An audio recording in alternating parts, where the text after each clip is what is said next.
की, सद्गुरुदेव भगवान की। विकी जी ऑस्ट्रेलिया से। राधे राधे महाराज जी। महाराज जी, अगर किसी के पास अपार धन हो, वो धन भगवत सेवा में लगा दे और भगवान को समर्पित कर दे, तो उसे एकदम भगवत प्राप्ति हो जाएगी क्या? नहीं, पहले धन लगाने से भगवत भाव आएगा, भगवत भजन बढ़ेगा। पैसे से भगवान को तो नहीं प्राप्त किया जा सकता, लेकिन पैसा भगवत कार्य में खर्चा कर दिया, उस पुण्य से तुम्हें संतों का संग मिलेगा, महापुरुषों का संग। पुण्य पुंज बिन मिले ही न संता।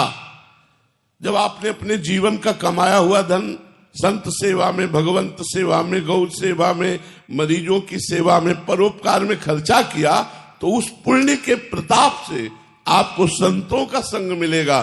संतों के संग से भगवान के नाम में प्रीति होगी और नाम भगवत प्राप्ति कराएगा। और भगवान का नाम है दीन बंधु, पतित पावन, अकिंचनों के परम धन। तो इसलिए धन से तो नहीं होगी, पर धन अगर हमने समर्पित कर दिया तो वो धन निमित्त बन जाएगा, कारण बन जाएगा और हमें ऐसी जगह पहुंचा देगा जहां से हमें भगवत प्राप्ति हो जाएगी। रजत लिंबा जी। श्री हरिवंश। श्री हरिवंश महाराज जी। गुरुदेव, आपकी कृपा से पूज्य स्वामी श्री राम सुखदास जी महाराज जी द्वारा रचित साधक संजीवनी का अध्ययन करने का प्रयास किया। गुरुदेव, वहां अध्ययन करते समय पढ़ने में आया कि शरीर के साथ मैं और मेरापन का संबंध होने से ही राग और द्वेष पैदा होता है। तो गुरुदेव, शरीर के साथ मैं और मेरेपन का विच्छेद कैसे हो जिससे राग और द्वेष उत्पन्न ही ना हो? पहले तो सर्वप्रथम गुरु चरणों का आश्रय ले, फिर उनके द्वारा बताई हुई साधना से चले। तो अहंकार का जो नाश होता है वो गुरु कृपा से होता है। गुरु चरणों की तिनकी संगति रहित जाति कुल मद सब नंसै। जो रसिक महापुरुष हैं उनके संग रहने से अहंकार नष्ट हो जाता है। और दूसरा, मैं और मेरापन। तो मैं तो अहंकार है और जो मेरापन है इसे ममता कहते हैं। ममता जब गुरुदेव हमें इष्ट मंत्र देते हैं और इष्ट मंत्र का जाप होता है तो ममता इष्ट से हो जाती है। अहंकार का समन गुरुदेव की सेवा से, गुरुदेव की आज्ञा पालन करने से और मंत्र जप से, नाम जप से ममता प्रभु के चरणों में हो जाती है। तो अहमता और ममता ही दोनों है, मैं और मोर, मैं और मेरा। इसी को तो नाम माया है। मैं और मोर तोड़ते माया, ये तेरा ये मेरा, इस तरह का जो भेद है तेरा मेरा का, ये माया के द्वारा रचित है, अज्ञान के द्वारा रचित है। तो जब हम नाम मंत्र जपते हैं, भगवान के चरणों में ममता होती है, गुरु कृपा से शुद्ध ज्ञान हो जाता है, तो देह भाव ही खत्म हो जाता है। देह भाव खत्म होते मैं खत्म हुआ और देह से संबंध जितना विषय वो सब खत्म हुआ, तो मेरा खत्म हो गया। तो ये दोनों कार्य गुरु कृपा पर आधारित है। गुरु कृपा ही केवलम, इसीलिए कहा गया मोक्ष मूलम गुरु कृपा। दोनों बातें, जो मैं और मोर है, इससे जो मुक्त होना चाहता है, इसे अहमता ममता कहते हैं। एक पद में है, एक अहमता ममता ये जग में है दुखदाई, और ये जब श्री जी की ओर लगे तो होत परम सुखदाई। मात तात सुत दार देह में मति अरुझय मति मंदा, हित किशोर को है चकोर तो लख वृंदावन चंदा। बोले एक मैं और मेरा, अहमता और ममता। अहमता मैं और मेरा, ये मेरा भाई, ये मेरा पति, ये मेरा पुत्र, ये मेरा पत्नी, ये मेरा माँ, ये मेरा बाप, ये मेरी जमीन, ये मेरा।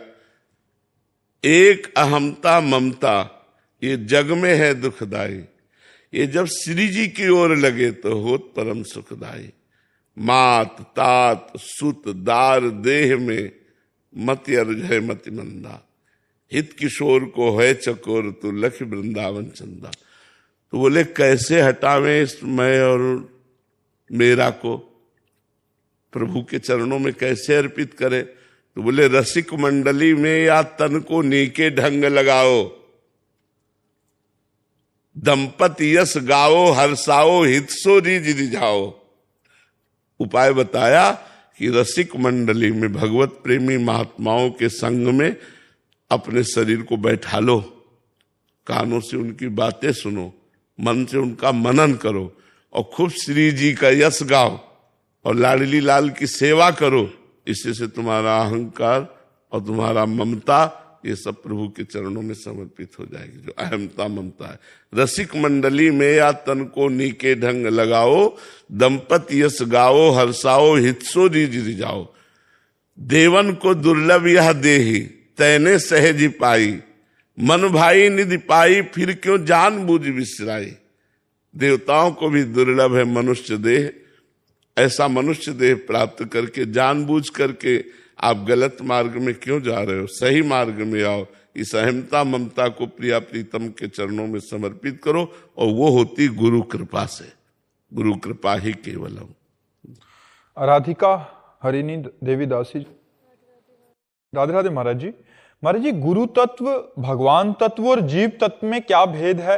क्या जीव तत्व कभी गुरु तत्व को प्राप्त हो सकता है? हाँ, गुरु स्वरूप हो सकता है।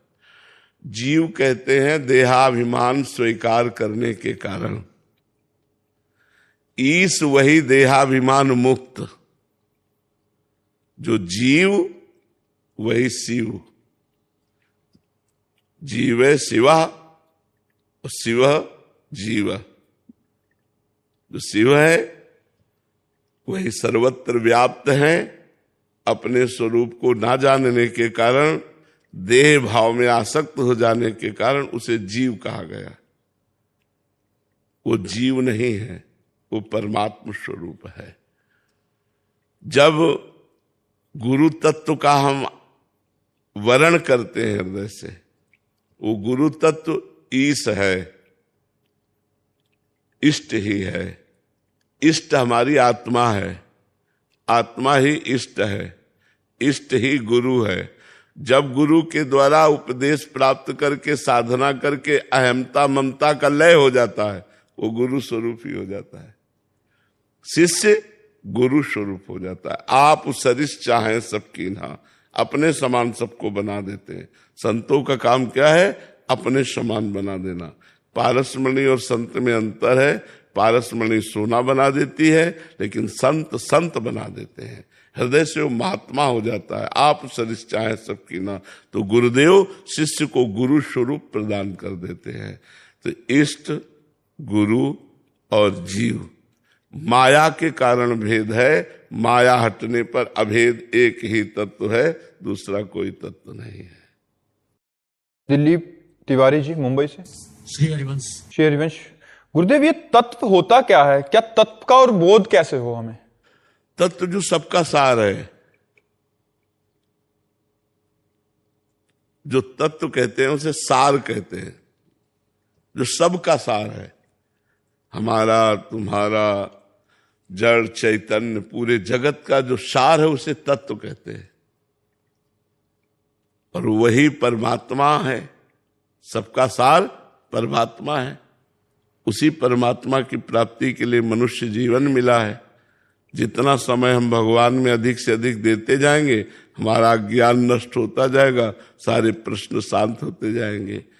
उस तत्व की प्राप्ति के लिए ही तो मनुष्य जन्म मिला है। और उस तत्व की प्राप्ति तभी होती जब हम खूब सत्संग सुने, शास्त्र स्वाध्याय करें, पवित्र भोजन करें, पवित्र आचरण करें और नाम जप करें।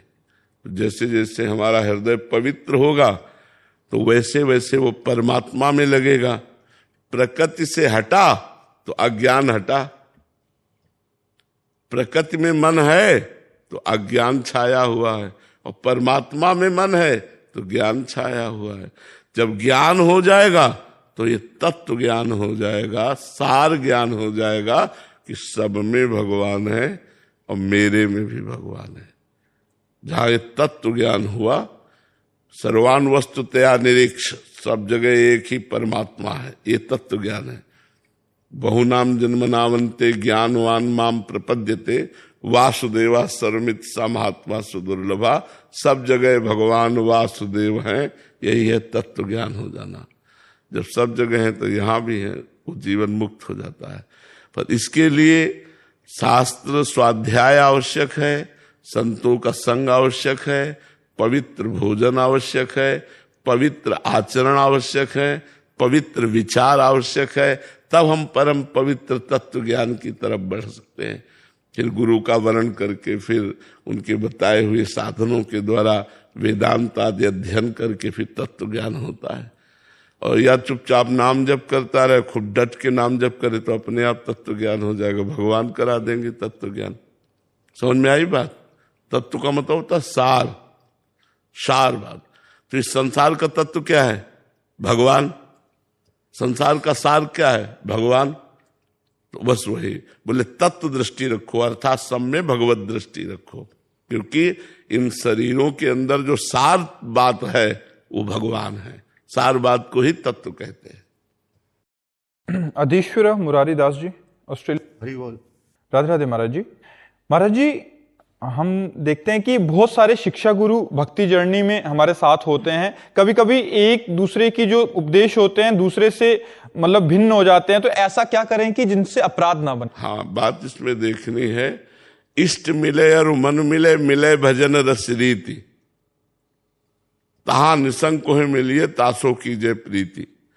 इष्ट मिले और मन मिले और रस रीति मिले, भजन पद्धति मिले, ऐसे संतों से सत्संग करें।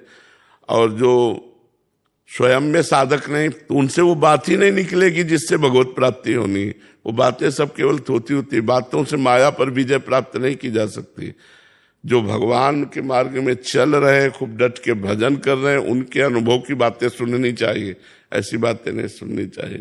कुछ बातें तो ऐसी होती कि बिना अनुभव वाले जब बोलते हैं तो बिल्कुल थोथी बातें होती हैं, और कुछ बातें जैसे अनुभव वाली बोलते हैं तो अब उनका भाव सखा भाव है, हमारा भाव गोपी भाव है, हमारा भाव सहचरी भाव है, हमारा भाव वात्सल्य भाव, तो अंतर पड़ेगा।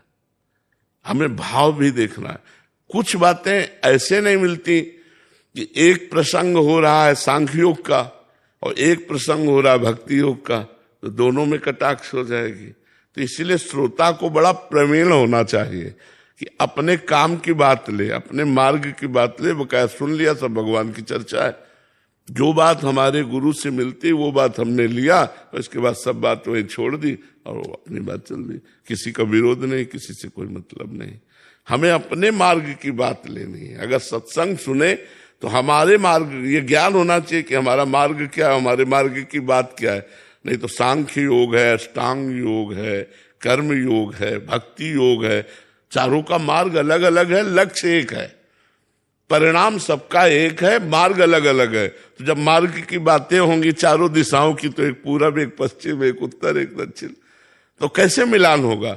मार्ग की बात तो मिलान नहीं होगी, लेकिन चाहे जिस मार्ग से जाए वो उसी भगवान को प्राप्त करता है, उसी परमात्मा को प्राप्त करता है, उसी ब्रह्म को प्राप्त करता है।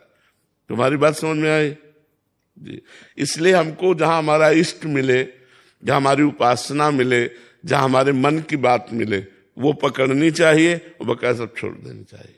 सत्संग हो रहा है, सबके लिए हो रहा है, हमारे लिए अकेले थोड़ी हो रहा है, तो हमको अपने मतलब की बात पकड़नी, बकाया छोड़ देनी। और विरोधाभास में देखना है कि किस योग की चर्चा हो रही। अब जैसे वेदांत चर्चा एक महात्मा कर रहा है, वो कह रहा है मैं ही ब्रह्म हूं। अब वो जितनी बात करेगा सब काट देगा, केवल मैं की स्थापना करेगा। अब एक भक्त बात करेगा तो मैं को नष्ट करेगा, केवल आप ही आप हैं।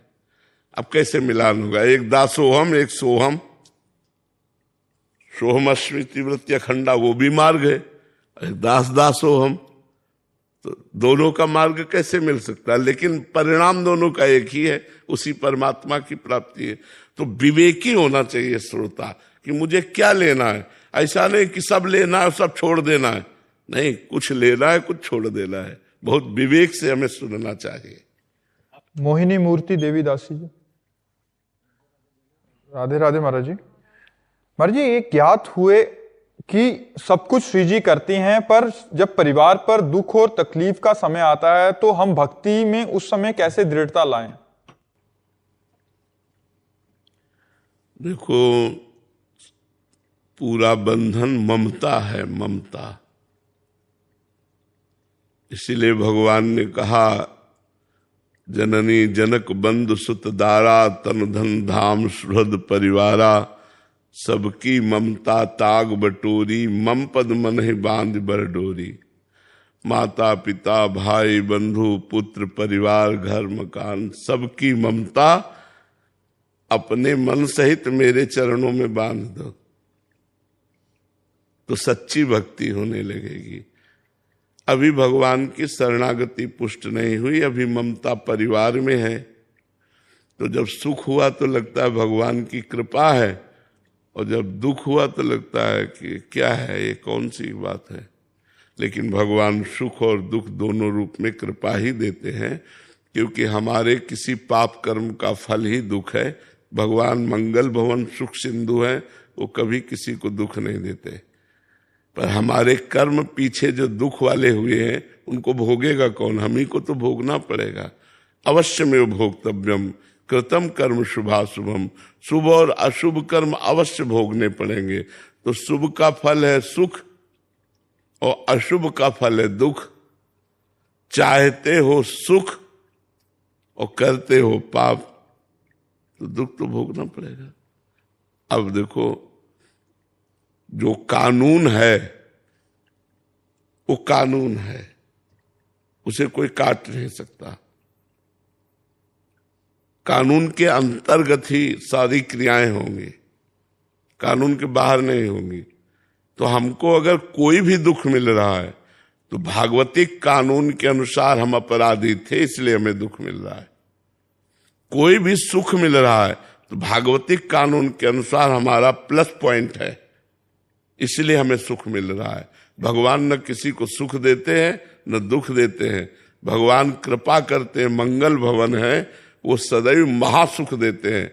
तो अभी हमने भगवान की कोई भक्ति थोड़ी की है, छोटी मोटी पूजा और भक्ति करते हैं, और अनुकूलता आती तो कृपा मनाते हैं और प्रतिकूलता आती तो दुख मनाते हैं। नहीं, अनुकूलता प्रतिकूलता हमारे कर्मों का फल है। भगवान तो कृपा सिंधु है। जैसे कोई भी पिता अपने बेटे को दुख नहीं देना चाहता। मानो पिता डीएम हो और लड़का क्रिमिनल कार्य कर दे, क्राइम कर दे, अपराध कर दे, और वो पुष्ट हो गया है। अब क्या डीएम उसे बचा लेगा?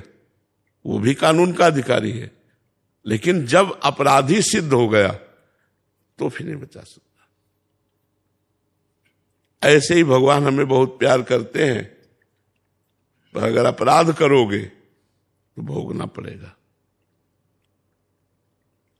फिर मतलब तो ऐसे हमारा परम पिता परमात्मा बड़ा दयालु है, लेकिन जब हम ऐसे कर्म कर देते हैं तो फिर उसी के कानून में हमें दंड मिलने लगता है। और जब उसकी शरण में चले जाते हैं, अच्छे कर्म करते हैं, भजन करते हैं, तो सारे अपराध माफ करके हमें मुक्त कर देता है।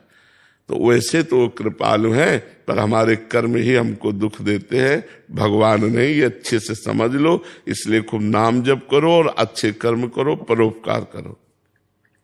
दिलीप कुमार सिंह जी, राधे राधे महाराज जी।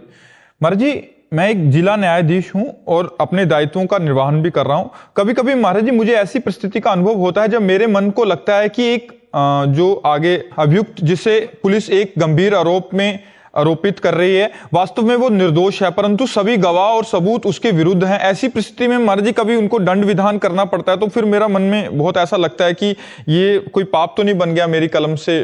तो महाराज उसे जब आपकी आत्मा कहे कि ये निर्दोष है, उसे इतना अधिकार तो आपका है कि लंबा टाइम बढ़ा सकते हैं। अच्छा, आप न्याय की वही करोगे जो सबूत है। जी जी, उसके खिलाफ बोल नहीं सकते आप। उसी के माध्यम से हमको करना पड़ता है। उसी पर न्याय करना पड़ेगा। ऐसा बहुत परिस्थितियां आती हैं महाराज जी। हाँ, जैसे कोई गर्ल है, लड़की है, खड़ी होके कहती है, जबकि वो प्रॉपर्टी का विवाद होता है, कुछ अलग चीजें होती, बहुत। हाँ, बिल्कुल। आरोप लगा देते हैं लोग। हमको तो वो कह रही है, कानून ऐसा बना हुआ कि हमको फिर उसी तरह से करना पड़ता है जो हमारे एविडेंस है। तो उस समय फिर भगवान का स्मरण करते हुए भगवान से प्रार्थना कीजिए कि हम तो अपने कर्तव्य का पालन कर रहे हैं, अब आप सर्वमालिक सबसे बड़े न्यायाधीश आप हैं, तो भगवान आप जैसा मंगल हो वैसा हमारे अंदर से प्रेरणा करके बुलवाइए, लिखवाइए। अब सबूत खिलाफ है तो हम क्या कर सकते हैं। आप उस समय कलम मेरी चल गई, मेरी वजह से एक आदमी 10 साल की मतलब सजे में चला गया मेरी कलम से, तो फिर हमें लगता है कि मतलब अंदर से ऐसा लगता है कि ये निर्दोष है, लेकिन फिर भी हम सभी लोग एविडेंस हैं, सभी गवाह हैं, सभी चाकू है। हाँ, उस समय आप भगवान से ही प्रार्थना कीजिए कि आपने ही हमें ये सेवा दी है और ये सेवा इसके आधारित है, सबूतों के आधारित है। यद्यपि आप प्रेरणा कर रहे हैं फिर भी मैं असमर्थ हूं, तो आप देख लीजिएगा। कृष्णार्पणमस्तु। हमारी बात समझ रहे हैं? उस कर्म को कृष्णार्पणमस्तु, भगवान से प्रार्थना करते हुए कृष्णार्पणमस्तु। तो हो सकता है वो आज निर्दोष हो सकता है, मानते, लेकिन कल का वो दोषी था अगर सजा मिली है। कल उसने ऐसा पाप किया था जिसका ओपन नहीं हुआ और जिसका दंड नहीं मिला, तो उस पाप ने उसे निर्दोष अवस्था में फंसा के, इस केस में निर्दोष है, फंसा के, और अगर उसे 10 साल की सजा होती तो पक्का वो अपराधी पूर्व का है, जिस अपराध को किसी ने नहीं जाना और उसको दंड भी नहीं मिला, तो उसी अपराध ने जहां वो निरपराध था वहां फंसा दिया। हो सकता है आप पक्का मानना कि वो वर्तमान के केस में निर्दोष हो, लेकिन पूर्व में उसके द्वारा कोई ऐसा पाप हुआ जिसका दंड विधान नहीं हुआ, तो भगवान उसको दंड विधान देने के लिए ऐसा कार्य कराते हैं। नहीं तो निर्दोष को कोई दंड दे नहीं सकता, क्योंकि बड़े न्यायाधीश भगवान हैं, पक्का समझो। अगर उसको दंड मिल रहा है तो जरूर ना जरूर उसने कोई पाप किया है जो ओपन नहीं हुआ, उसका दंड मिल रहा है। तो आप भी थोड़ा साहसवान रहिए कि अब जो हो रहा है वो बड़े न्यायाधीश के द्वारा हो रहा है, मैं तो एक निमित्त मात्र हूं, वही करवा रहे हैं, ऐसी भावना रखिए और उस कर्म को कृष्णार्पणमस्तु कर दीजिए। ठीक है? हाँ, इससे नहीं बनोगे जो हम आपको बात कर रहे हैं। अगर ऐसा करोगे तो फिर उसमें नहीं, क्योंकि साक्ष्य जैसे मिलेंगे वैसे ही तो आप करोगे ना। और उस समय भगवान का स्मरण करके हर केस को कृष्णार्पणमस्तु करो। केस समाप्त हुआ, कृष्णार्पणमस्तु। भगवान ये समय, ये न्याय, जो भी क्रिया हुई वो आपके चरणों में समर्पित है, तो उससे आप मुक्त हो जाओगे। वो करता तो भगवान है, आप एक निमित्त मात्र हो, जो लिखवाएंगे माइंड में बैठ करके वही होगा।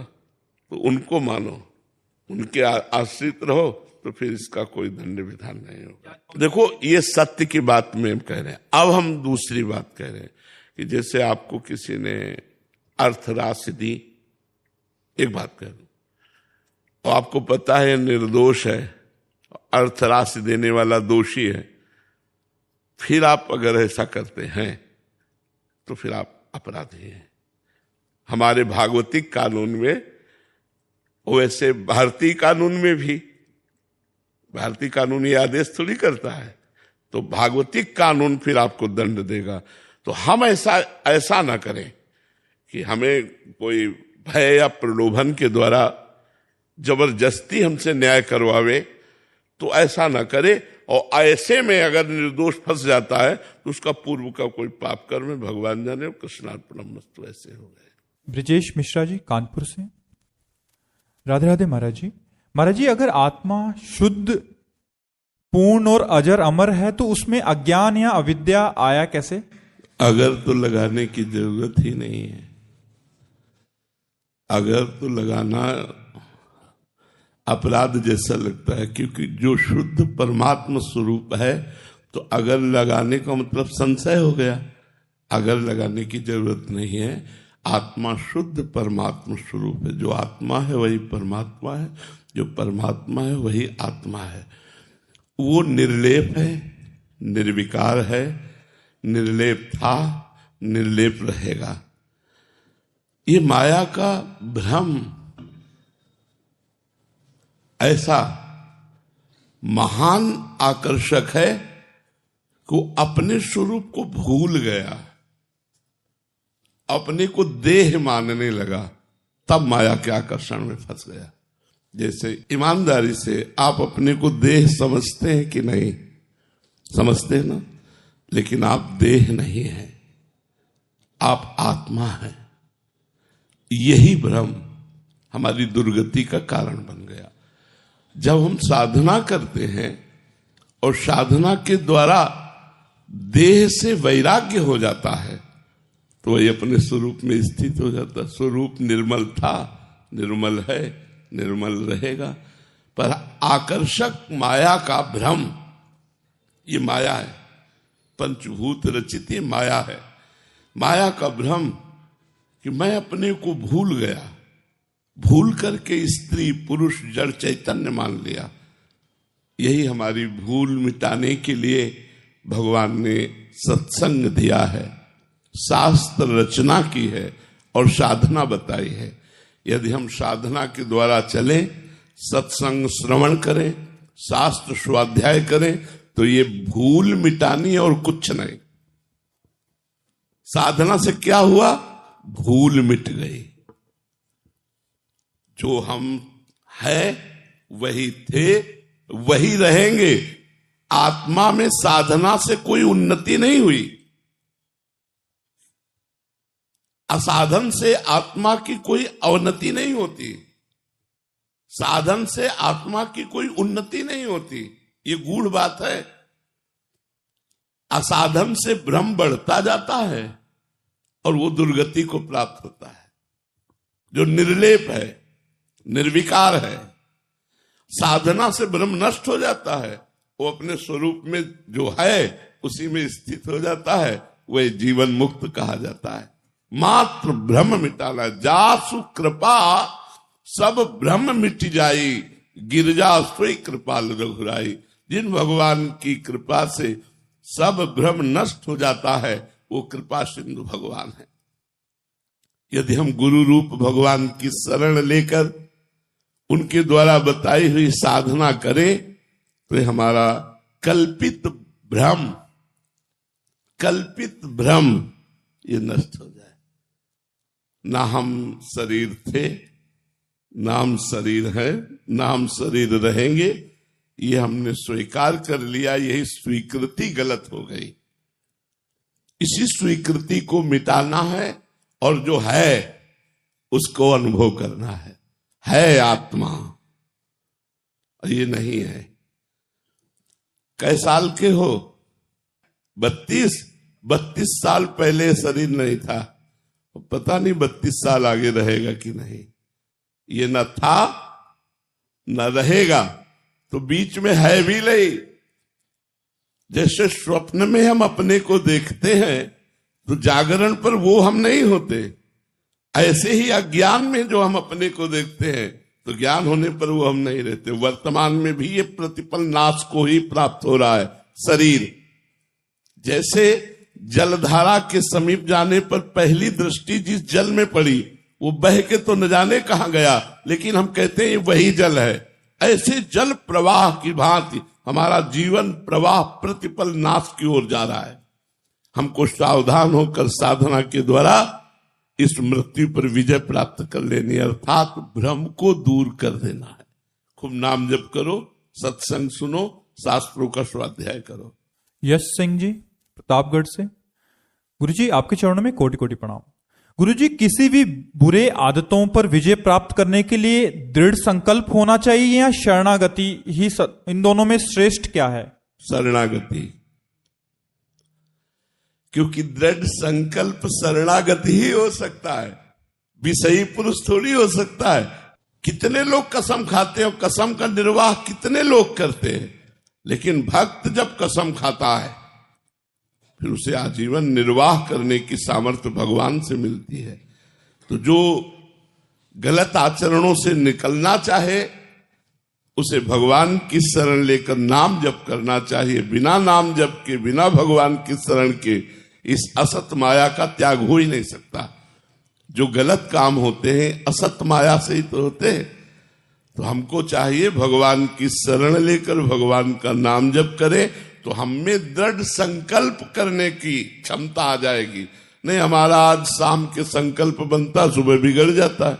आप देख लो ना, चाहे जो कसम खाओ 10-5 दिन में सब बराबर, फिर वही शुरू। क्यों? क्योंकि अध्यात्म बल नहीं है। और अध्यात्म बल अगर प्रकट हो जाए तो फिर ये जिद पैदा हो जाए कि मर सकता हूं लेकिन ऐसा नहीं कर सकता। ये स्वभाव में आ जाएगा, मैं मर सकता हूं ऐसा नहीं हो सकता, कि जो मैंने छोड़ दिया उसे स्वीकार करूं, अब नहीं करूंगा। ये उसी में आ सकता है जो भगवान की शरण में है, जो भगवान का नाम जप करता है। और जो ऐसे सामर्थ्य ही नहीं रह गई, माया ने सब सामर्थ्य तुम्हारी छीन कर दी।